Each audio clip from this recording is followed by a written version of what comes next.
honorable. waaw Elmat dafa am lu ma bëgg leeral rappel lu ma bëgg a leeral effectivement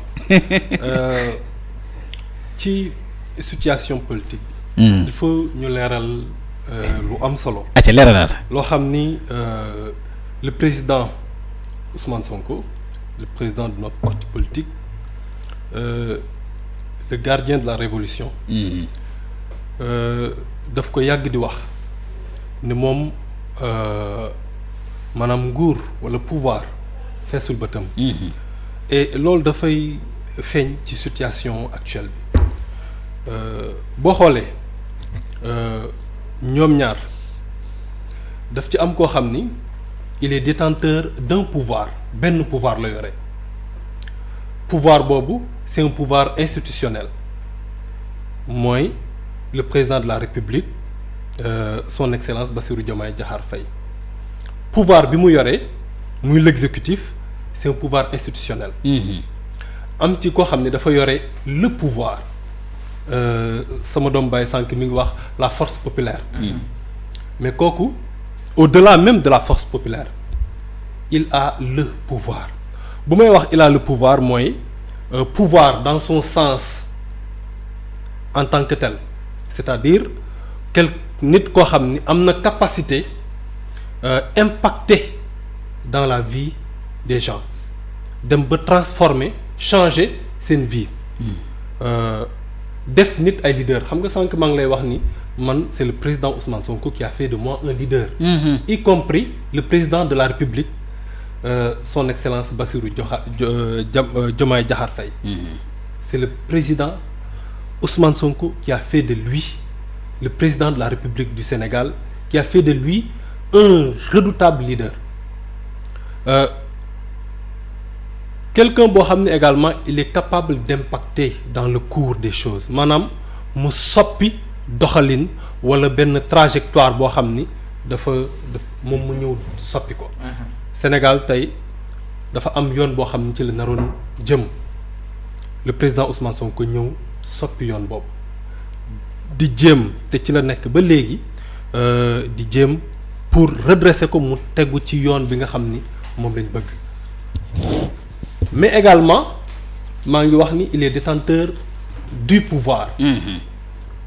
waaye il est détenteur de deux pouvoirs également loolu il faut pas que Sénégalais yi fàtte ko. waaw le président Ousmane Sonko il est l'incarnation de l'exécutif la preuve. waaw l'opposition tey buy wax kan la ñuy waxal kan la ñuy tudd. le premier ministre Ousmane Sonko le président de notre parti. donc leadership bi nga xam ne exécutif waroon na ko am moom mooy incarnation bi waaye également il détient le pouvoir législatif sànq maa ngi dégg nga ni Abdourahmane Diouf daf ne député ay député Diomaye la. waaw ay député Diomaye la publiquement. mais loolu. bu ko waxee xëy na peut-être dafa am lu bari lu mu umpale. mooy lan. mooy que le président Ousmane Sonko. le président de notre parti politique. ñun à l'Assemblée nationale. le groupe parlementaire Pastef les Patriotes. oui mais kenn lañ joxuñu kenn nopp ku dul le président de notre parti. donc loolu bu ko waxee xëy na peut-être moom am na fu mu ko teg. et que loolu ça n'engage que lui. donc sama doom baay dama lay reconnaître sa commentaire ak interprétation yi nga def. ci jàngat bi nga def. waaw franchement ça a été sélectif am na lu bari loo xam ne nag bàyyi nga ko. xam nga sànq dama ne dans l'histoire politique du Sénégal. on retiendra que aujourd'hui Pastef a produit deux leaders yoo xam ni tey ñoo occupé le landerneau politique. waaw loolu am na. loolu moom kenn du ko dindi l'opposition elle est morte kenn déggatu leen. ah bon au niveau des médias. on a changé la tendance parce que bi ñuy doog a door nag métti woon na trop parce que les médias am na yeneen genre attaque ak discours yoo xam ne moom lañ porté woon. qui n'était pas à notre faveur mais aujourd'hui tey lépp lu ñuy wax ci Pastef lay dellu moo tax damay wax que ni ci sa ay interprétation ak say commentaires am na lu bëri loo xam ni xëy na peut-être nanguloo ci ñëw. Le président de la République notre frère de parti. Il reconnaît son ancrage dans Pastef. am na wala amul. moom moo ko wax publiquement mais est-ce que doo ko wax pour neexal gars yi rek. En tout cas j'essaie de faire une lecture. lecture bi nga def. dama ne yow ça a été sélectif am na lu bari loo xam ne bàyyi nga ko. loolu defuloo ci jàngat. leneen également li nga xam ni defuloo ci jàngat mooy le président moom ci boppam. moo ne la coalition Diomaye. c'est une coalition qui doit soutenir l'action gouvernementale. C'est une coalition qui doit accompagner le gouvernement. waaye lépp loo xam ni gouvernement bi mi ngi koy def comme liggéey ñoom dañ ko war a fësal. am ci taxawaay gouvernement boobu kan moo ko jiite loolu lu tax defoo ci analyse. pourtant kon da nga ma déggul. ñaari nga wax yëpp def naa ci analyse. très bien donc ñaar yëpp loolu wax muy noté dana wax muy noté loolu pourtant nag li bu fekkee def nga ci jàngat. bon man. en tout cas parce que xam naa mooy moment bi. rek dégg ma ko say wax. waaw dëgg la wala boog taxawoo ci. parce que am na yu bëri yoo xam ne ay détails yoo xam ne taxaw nga ci.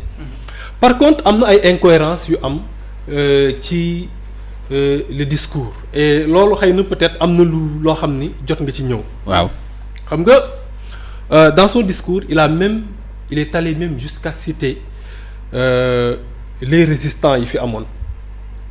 que dans l'histoire maanaam daf ne moom li ko indi tey au pouvoir. c'est la résultante d'un combat boo xam ni ça a été depuis longtemps mené. et que moom tey le fait que mu accéder au pouvoir. c'est la résultante de tout ce combat là. ba dem ba citer les résistants. waaw ma koy fàttali moom. résistant armée résistant pacifique. Effectivement. waaw bu mu koy fàttaliku waaw. résistant yooyu. waaw. tey histoire daf leen di bind. di leen bind effectivement. moom tey li mu nekk liñ ko dénk. ak taxawaay bi mu am moom tamit dinañ ko bind ëllëg.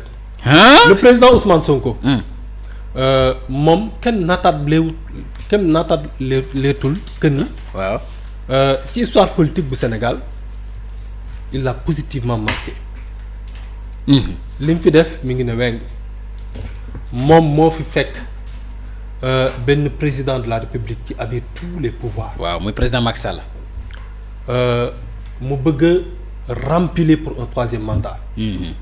et utiliser armada pouvoir bi mu yore yépp di ko xeex ak moom sans aucune arme.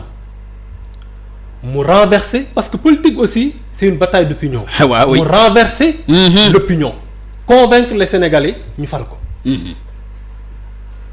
dans l'histoire politique du Sénégal on retiendra que le président Ousmane Sonko moo fi fal président de la République fal fi ay députés ak ñeneen ak ñeneen. moom tey l'histoire va s'écrire moom tey. moom lan la ñuy bind ci moom le président de la République son excellence Bassirou Diomaye Diakhar Faye. il a dit que il tient à cette coalition. waaw. ndax et il a évoqué ay valeurs dañ ko koy nangul parce que le parti Pastef ku mu nàmpal ci politique. yow ci loolu rek ngay dox ci ay valeurs ak ay principes ñu nangul ko waaye. bu mu fàtte ni effectivement cette coalition là ngor googu mu am pour bañ a départir de cette coalition la même ngor bi la war a am pour mu sàmm ki nga xam ni moom moo ko porté au pouvoir. ak le parti bi nga xam ni moom moo ko porté au pouvoir. donc loolu dafa am solo le respect de l'opposition en fait ñun on veut avoir une opposition mais pas n'importe quelle opposition. waaw nañ respecter l'opposition bi. gis nga tey. ils sont des opposants wala des respect bu ngeen fàttalikoo. le plan de redressement économique et social bi ñu koy lancé. waaw. bi le premier ministre de lancer le plan de redressement économique et social, il avait écouté une certaine opposition ñu am gis-gis ci plan de redressement économique et social boobu. mu invité leen ñu def confrontation d'idées ñu poser seen question ñu def une confrontation d'idées et je crois que tey ñun on veut avoir une opposition mais pas n'importe quelle opposition bi ñu bëgg a am ñu ngi koy invité dans le débat d'idées parce que Sénégal tey loolu la soxla. Sénégal tey dafa soxla ci ndono bi nga xam ni moom la ñu yore ak niñ ko jëlee ñu fekk fi loo xam ni y a une dette publique boo xam ni dafa jéggi dayoo. Aujourd'hui FMI mu ngi imposer une restructuration de cette dette-là.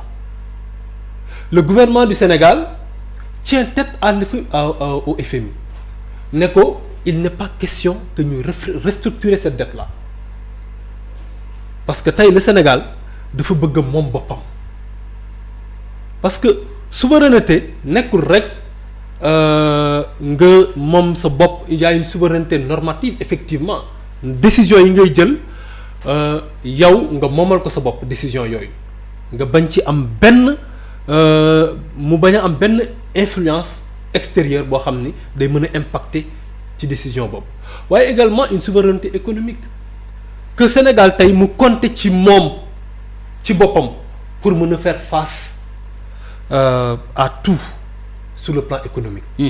Donc FMI tey mi ngi imposer cette restructuration là tey de façon souveraine l'État du Sénégal di ñett donc opposition bi ñu bëgg opposition bi ñuy naw bi ñuy respecter.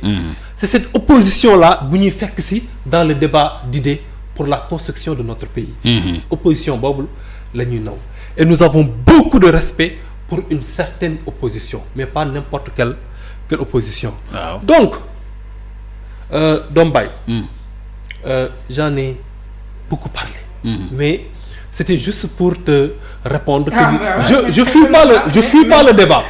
Je fuis pas le débat. Mais par contre. mais je suis désolé mais dama am benn consigne boo xam ne. non mais il me semble que da nga bëgg a esquiver yenn questions yi. xam nga man li ma wax c'est très simple.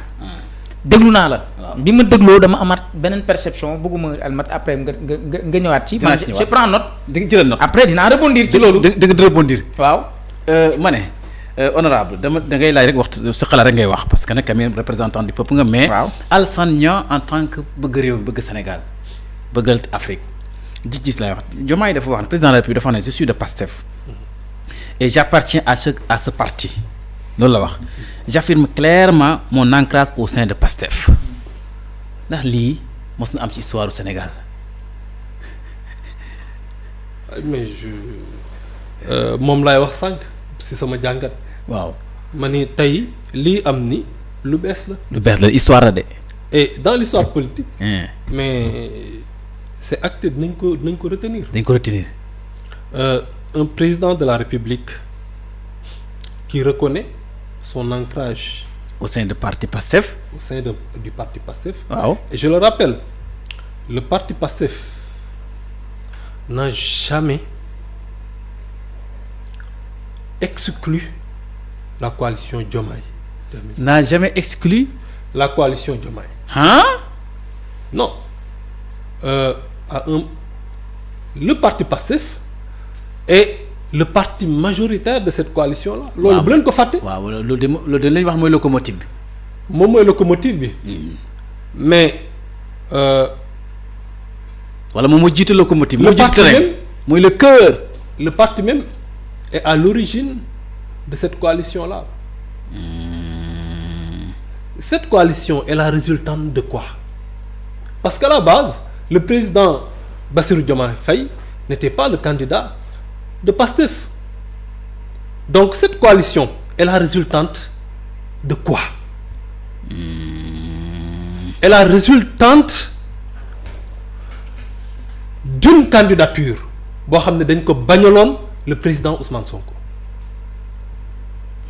tey loolu moo indi le président de la République du Sénégal mu nekk président de la président de la République loolu moo indi la coalition Diomaye. N'eût été ce refus-là ou bien ce rejet de la candidature du président Ousmane Sonko, cette coalition-là doit exister.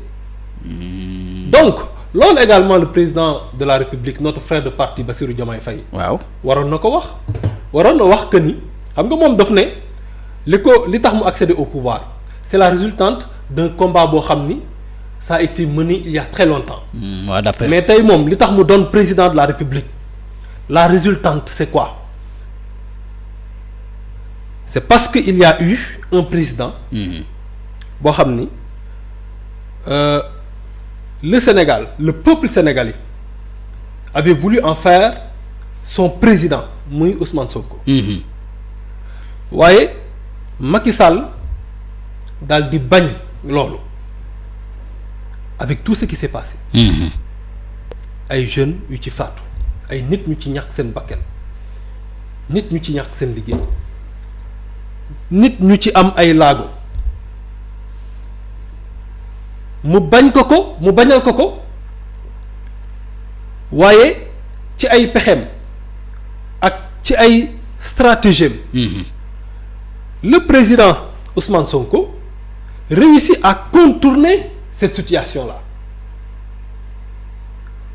pour aujourd'hui faire de Bassirou Diomaye Faye le président de la République du Sénégal. En tout cas il a fait une vidéo pour dire que moom mooy suñu candidat. Et il faut revenir. Guy Marius Sagna l'a fait publier à l'Assemblée nationale ne pare na leen Bassirou Diomaye Diakhar Faye j'étais présent lors de l'Assemblée nationale. Il faut vous rappeler et ce discours-là il faut le réécouter. Et Guy Marius Sagna il l'a fait. Lan le président Ousmane Sonko tegoon. comme ay critères ba désigner ko comme candidat. waaw ñuy fàttali ko vidéo bi. ci li mu waxoon mooy ce n'était pas un candidat du cœur mais c'était un candidat de la raison. Définir un ensemble de critères yoo xam ni moom amoon na yaakaar que ni buñ ko porter au pouvoir mais li nga xam ne moom lañ koy dénk na ko mën a doxal.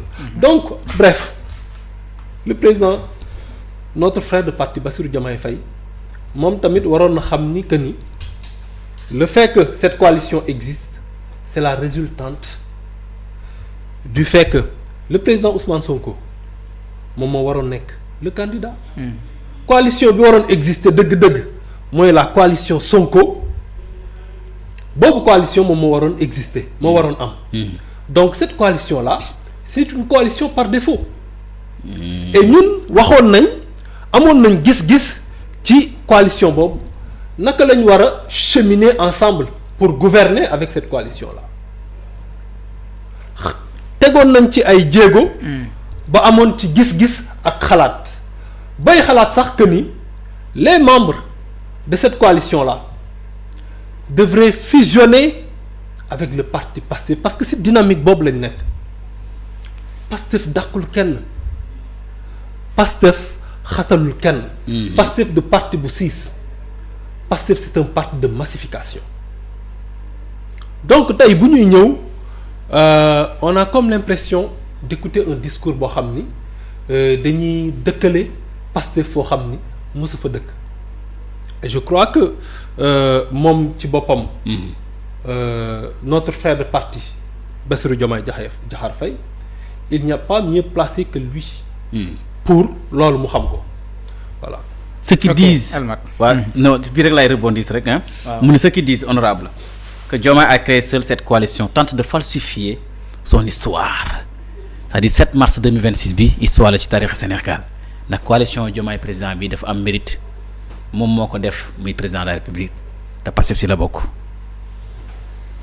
oui mais loolu ce sont ses propos mais moom il a été porté par un parti.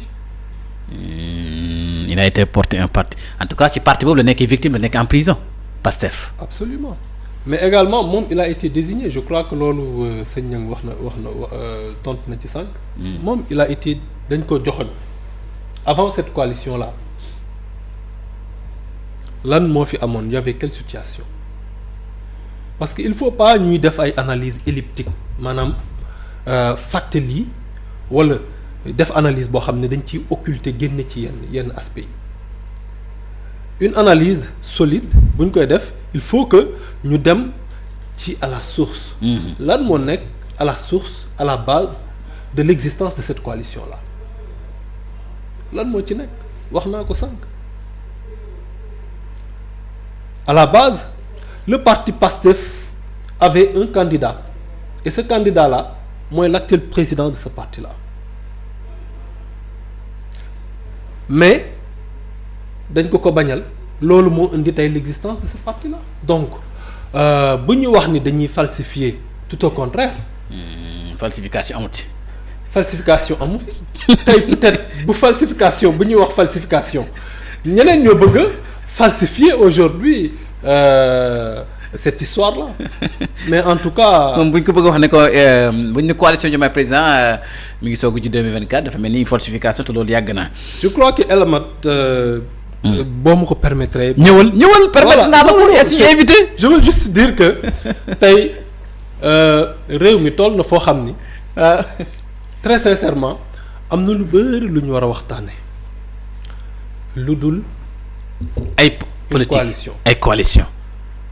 très sincèrement personnellement. waaw sama doom bàyyi nag il m'a amené dans un champ boo xam ne. non foo ñu waxtaan ci c'est-à-dire lu tax honorable tagguma la lu tax mënuñ ko ñàkk waxtaanee njiitu réew mi père de la nation moo ko def débat teg ko ci table bi foo ñu joxe suñu xalaat foo ñu waxtaanee ko président de la République c'est lui qui a parlé est-ce que mën nañ wax lu xamante ni ko à la une man loolu laa la bëgg a laaj est-ce que mën nañu waxtaane tey lu xamante ni Diomaye waxtaanewul ko Ousmane Sonko def ko débat le président de la République a mobilisé ses moyens rempli salle bi def discours am nett loo xamante ni ay révélation la ci loo xamante ni nit ñi xamuñ ko woon parce que li mu wax nii nit ñi xamuñ ko woon.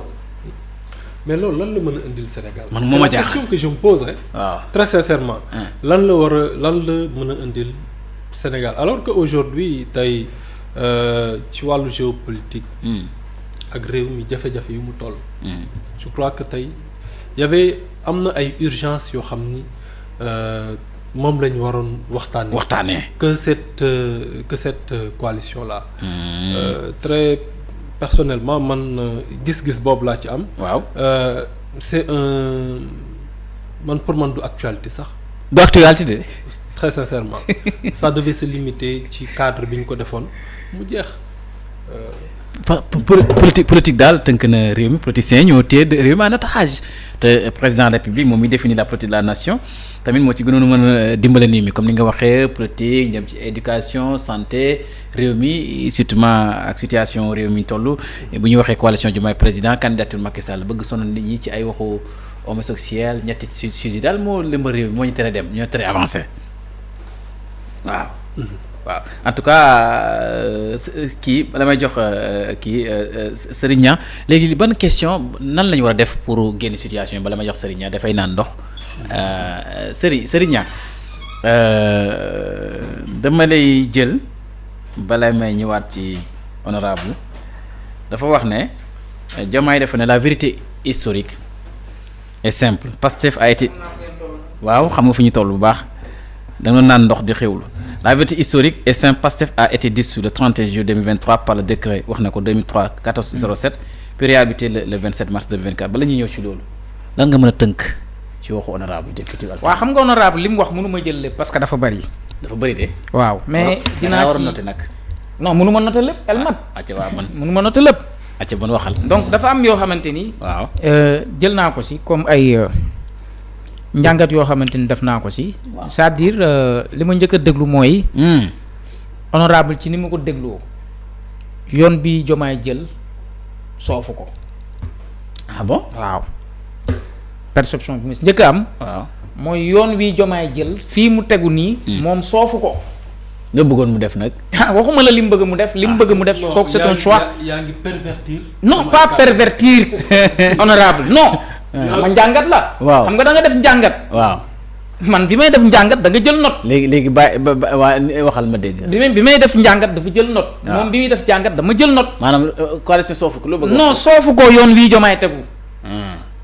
ah d'accord. parce que li Diomaye wax dégg nga ko man dégg naa ko ñeneen itam dégg nañ ko. waaw xam nga bu nee Diomaye wane na ancrage am ba tey wax na ni mi ngi des biir Pastef. Diomaye ko wax. waaw mais la ma ne képp kuy kullu homme politique. xam nga ni loolu du dëgg. wane wu ko si jëf. loolu neewul. non mais nekkul dans la réalité nekkul. ci pratique bi nekkul. wane wu ko. waaw acte yi mi posé jaarale ko si Aminata Touré dafa wane ni nekkul keroog bu fekkee ni Pastef ay valeur la Pastef am na lu ñuy bañ am na fu ñu nekkoon dëmb te bëgguñu koo wàcc tey mais ku ne gis na ni président de la république na muy doxee méngatul ak loolu benn. waaw seen leader ki ngeen ne moom ngeen di topp yéen ñëpp ci politique parce que Ousmane Sonko dafa am ñu ko topp mais dañ koy nax ah. oui. ñu koy naxee. non dafa am ñu ko topp mais dañ koy nax. waaw léegi leeralal acca. am na si nag ñoo xamante ni bi ñu xësee ba commencé nguuru moom. waaw xalaatatu ñoo sax wàccaat sur le terrain naan ñu ngay bërek wala ñu ngay songoo. benn bi mooy. waaw bu dee da ngeen a am royukaay ci politique ak ngeen di topp ci politique fii la taxaw def terrain meeting defe naa ne ñëpp a ngi fa woon teew. waaw mu ni am na coalition bu nii togg ne jigéen nangam moo koy diriger ñaari fan lañ ci teg Aminata Touré Diomaye tabb ko dàq Aïda Mbodj. waaw loolu am na. amul. waaw. waa ana valeur est-ce que mbir mi noonu la waroon a demee xam nga man li ma mënul concevoir mooy. son excellence di def ay jéego yoo xamante ni yéen ñi nekk à la base gis ngeen ni du jéego yoo xamante ni baax na ci Pastef mi ngi tas Pastef mi ngi diviser Pastef même dans certaines localités on parle de pro Diomaye et de pro Sonko. lan moo ko indi mais lu indi loolu est-ce que am valeur ak tënku ba tey ci parti bi mooy parti bi di doxam ci biir parti bi nga nekk nga ni da nga fay da ngay gunge beneen coalition bu bokkul ak sa parti. ba dem di ci créer siège ba ñu naan ñu ngi koy inaugurer nangam ak nangam kon c'est-à-dire président bu taxaw wax ni théoriquement ba tey damay des ci parti. damay des ci Pastef. mais loolooy li ko arrangé.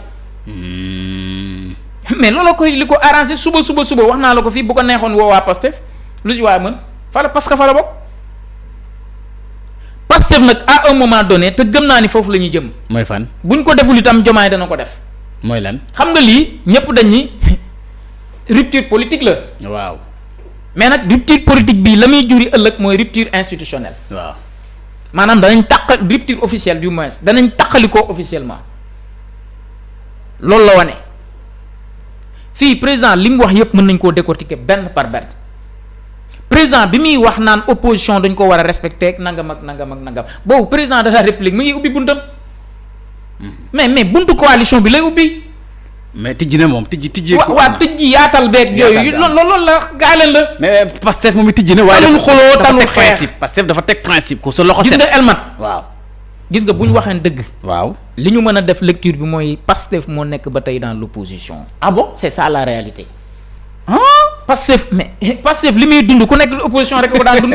alors neexul Pastef da newul ci opposition. yow nekk ci nguur ba pare ñaa newul ci opposition. non taxawal nekk ci nguur. waaw mel na ku ne ci opposition bi. waaw ñoom dañooy ñaxtu di kaas. ñooy ñaxtu ñooy kaas ñooy def lépp. di réclamer la justice. est-ce que yaa ngi dégg reddition des comptes. waaw. man sama wax du neex ci côté boobu. ñàng sant. non dama ne. waaw. bu dee valeur rek Diomaye nekkatul ci valeur Pastef nekkatu ci. bu ci nekkoon ànd nañ ba léegi ba tey ñu ngi ànd di wéy. parce que président boo xamante ni déggatoo ko mu wax ci reddition des comptes mbirum justice moom of na ko teg na ko fële te pourtant nag moo ne rappelé nañ ko ay yoon ne ko réconciliation bi ngay woote ànd nañ ci waaye avant toute réconciliation justice d'abord loolu rappelé nañ ko moo tax ma ni président de la république mënul di def li muy def ba pare ngeen gis ko teg ci seen bët ba pare. léegi ñoom lan lañu war a def léegi ñoom gis nañ ñoom waaw ñoom ñi ngay wax ne Pastef yi leader yi Pastef yi. waaw léegi nan lañ war a def président de la République nee na parti Pastef. waaw xam nga lenn moo ma neex ci waxu honorable waaw mooy li lan ma ci neex rek mooy. mooy lan seen nee na seen frère de parti la. waaw seen frère de parti sa frère de parti bu juumee doona ko juum nga loo ciy ragal déet sa frère de parti bu nee juum nga doona ko juum nga loo ciy ragal man wax naa ko Fadilou Keita en face wax naa ko Dambou. mais ñoom d'accord nañ ne Diomaye warul def coalition bi. ñoom d'accord ne c'est-à-dire ñoom contre une coalition mais xëy na. coalition bi dama ne. façon bu ñu ko defee la su juumee. waaw. ne ko juum nga en tant que frère de parti lu muy wàññi. ok lu muy wàññi. mais est-ce que tamit waxuñ ko. fan lañ ko waxee. peut-être rencontre Diomaye wala bureau politique bi am na jël parole na wéy ni coalition bi da nga ko war a dindi ak yooyu li ci kanam raw li bët. gis nga désormais. waaw masque yëpp day tombé day wadd. ci kanam fi ñu jëm ku tegoon masque sa kanam di nga ko wàcc. Diomaye Faye ne du trahir mukk la coalition Diomaye président mooy. mais mooy xoolal on s'en fout de Pastef ak lu mu mën a doon moom de en tout cas ñii lay àndal pare na pour ànd ak ñoom ku ñëw baax na ku ñëwul baax na. du leen wor lii la wax. est-ce que moom lu mu def mën nañu ko xaar ci ay directeurs ay députés ay ministres ñi ne ñu ngi parti Pastef waaye ñu ci coalition Diomaye président. di ngarale. waaw ngarale boobu moom mënta ne. moo tax man la ci kanam tuuti position yëpp day feeñ. du ñu ngi jëm ci élection locale bu dee dina am. waaw nañ dem. Sonko moom dina def congrès dina woote congrès moo ak waa parti waaw du ñu ngi ne dañuy defaraat seen parti toggaat ko yeesalaat ko te nee na am na ñu nekk suñu biir ñoo xamante ni sax buñ sañoon ma jógee primature. waaw du wax na ko barki dem nañ dem. léegi ñu mel ni honorable député Alassane Niang nee na moom parti Pastef la bokk benn leader la am muy Ousmane Sonko moo xam nga loolu leer na. waaw bokkul ci coalition Diomaye président léegi est-ce que.